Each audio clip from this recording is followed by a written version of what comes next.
अस्सलाम वालेकुम वरहमतुल्लाहि वबरकातुहू। मैं उस्मान अली फार्मासिस्ट एक बार फिर आपकी खिदमत में दोबारा हाजिर हूँ। उम्मीद करता हूँ कि सब व्यूअर खैरियत से होंगे और आप सबके लिए दुआ गो हूँ कि अल्लाह आप सबको खैरियत से रखे। आज का हमारा जो टॉपिक है, जैसा कि आप स्क्रीन के ऊपर देख रहे हैं, ECP जो टैबलेट है, इंशाल्लाह ताला इसके बारे में मैं आपको बताऊंगा कि ये जो ECP टैबलेट है ये हमल को रोकने के लिए किस तरह इस्तेमाल की जाती है, इसकी डोज क्या है, इसके साइड इफ़ेक्ट्स क्या हैं, ये सारी जो ख़ास तौर पे इंफॉर्मेशन है ECP के बारे में मैं आपको अपनी वीडियो में बताऊंगा।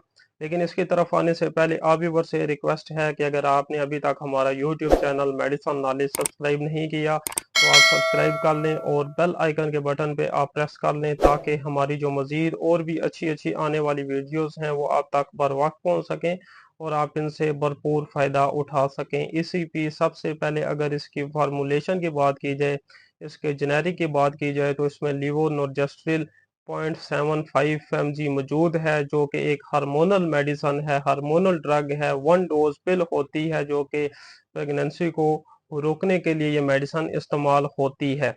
तो इसमें अब ये है कि ECP जो टैबलेट है, खास तौर पे जो लीवोनोर्जेस्ट्रिल है, ये कैसे काम करती है। ये ओवरी से जो एग की एवोल्यूशन होती है उसको रोक देती है, जिससे ये होता है कि प्रेगनेंसी से बचा जा सकता है। खास तौर पे अनप्रोडक्टिव इंटरकोर्स जो होता है उसके तीसरे दिन, उसके 3 दिन के अंदर ये जो खास तौर पे ECP जो ये टैबलेट है, अगर ये इस्तेमाल की जाए तो प्रेगनेंसी से बचा जा सकता है। ये 3 दिन तक खास तौर पे एग एग की जो एवोल्यूशन होती है, एग जो रिलीज होते हैं उसको रोकती है।